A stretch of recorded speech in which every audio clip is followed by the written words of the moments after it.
उठो विक्रम, उठो प्रज्ञान। हम भारत से करोड़ों भारतीय तुम्हारे उठने का इंतजार कर रहे हैं। अब तो उठ जाओ ना। चांद पर आज एक और नई सुबह हो गई है और ये नई सुबह नई उम्मीदें लेकर सामने आई है। कल 21 अक्टूबर 2023 की सुबह हर एक भारतीय के लिए दो बड़ी खुशखबरी लेकर आ सकती है।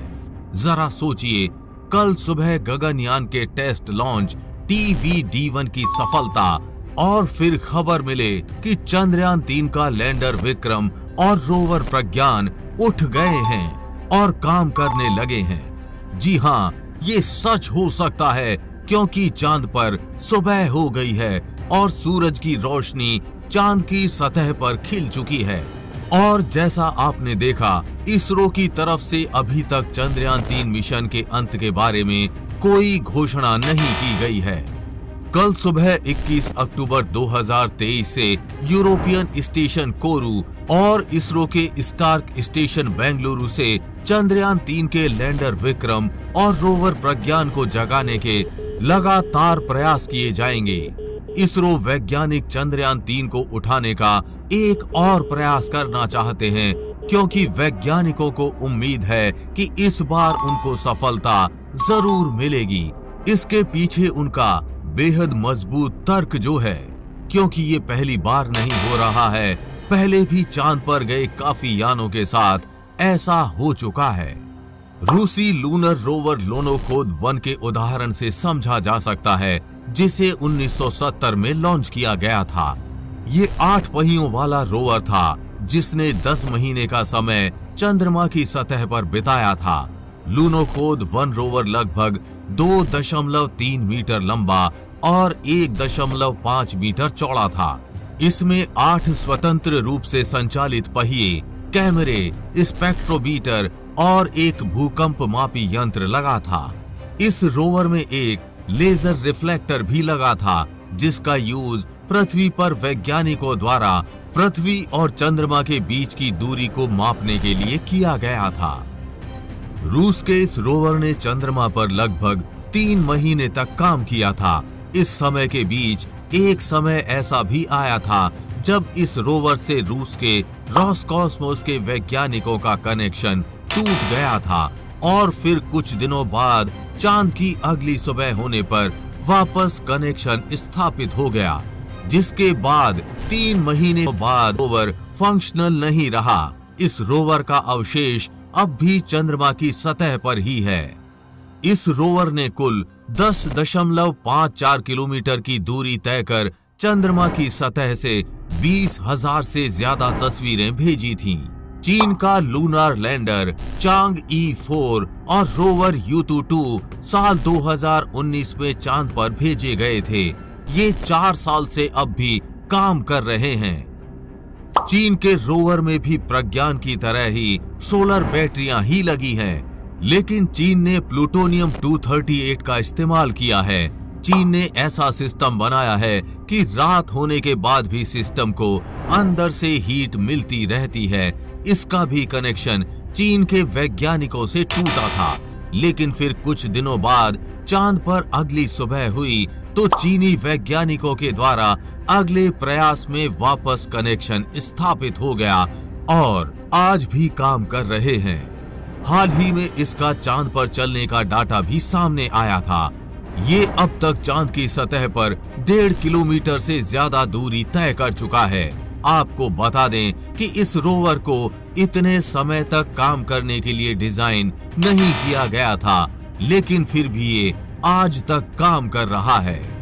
अभी शिव शक्ति पॉइंट पर जहां हमारे चंद्रयान 3 के लैंडर रोवर खड़े हैं, वहां सूरज की रोशनी 8.5 डिग्री एंगल पर पड़ रही है, यानी सूरज की रोशनी विक्रम लैंडर और प्रज्ञान रोवर पर टेढ़ी पड़ रही है।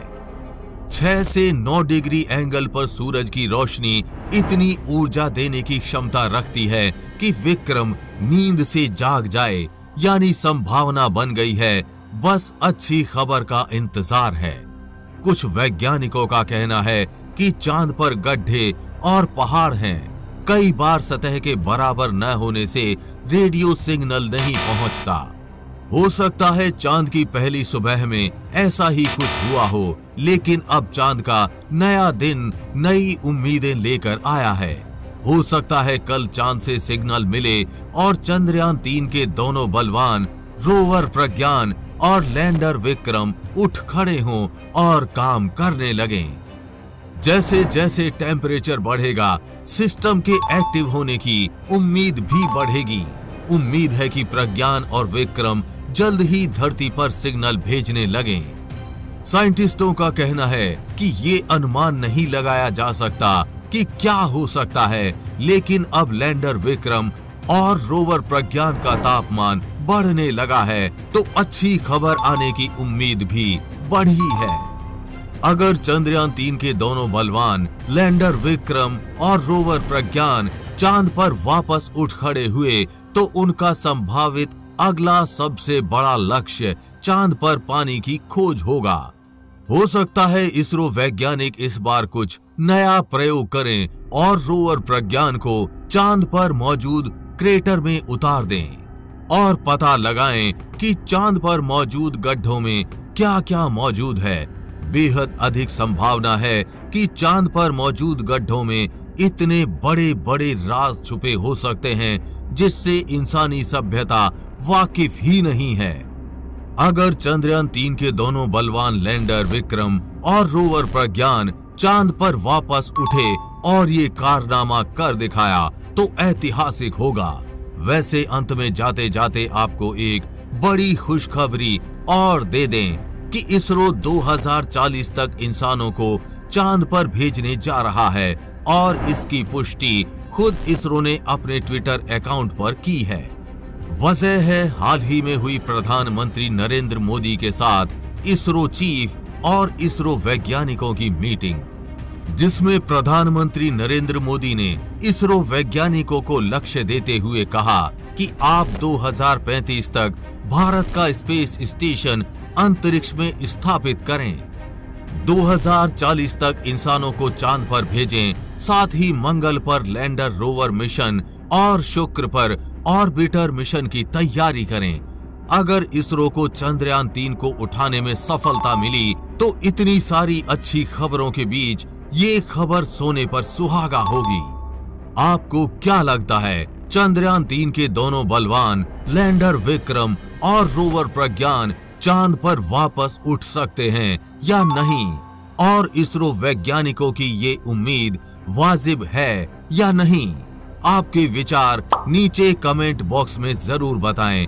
अगर आप कल सुबह लॉन्च होने वाले इसरो के अगले मिशन गगनयान की टेस्ट फ्लाइट TVD-1 को विस्तार से समझना चाहते हैं, तो इस टॉपिक पर हमने पहले ही एक वीडियो बनाया हुआ है, जिसका लिंक नीचे कमेंट बॉक्स में दिया गया है। आप वहां से जाकर इस मिशन को समझ सकते हैं। गगनयान टेस्ट फ्लाइट TVD-1 के लॉन्च का लाइव प्रसारण कल सुबह 7:30 बजे से आप इसी चैनल पर देख पाएंगे। इसलिए अभी चैनल को सब्सक्राइब करके बेल नोटिफिकेशन दबाना ना भूलें। चलिए अब मिलते हैं कल सुबह 7:30 बजे गगनयान टेस्ट फ्लाइट लॉन्च के साथ। हमें पूरी उम्मीद है कि आपको ये जानकारी अच्छी लगी होगी, और जानकारी अच्छी लगी हो तो शेयर के बटन पर क्लिक करके इस अच्छी जानकारी को ज्यादा से ज्यादा लोगों में फैलाएं, जिससे आपके दोस्त और रिश्तेदार भी कुछ अच्छा सीख पाएं। साथ ही आप भी वीडियो को लाइक जरूर करके जाएं। आगे भी ऐसी इंफॉर्मेटिव वीडियोस आती रहेंगी, इसलिए अपडेटेड रहने के लिए चैनल को सब्सक्राइब करके बेल नोटिफिकेशन ऑन जरूर कर लें। जल्द मिलेंगे ऐसी ही इंफॉर्मेटिव वीडियोस के साथ और आपको कुछ अच्छा सिखाएंगे। तब तक के लिए जय हिंद, जय भारत।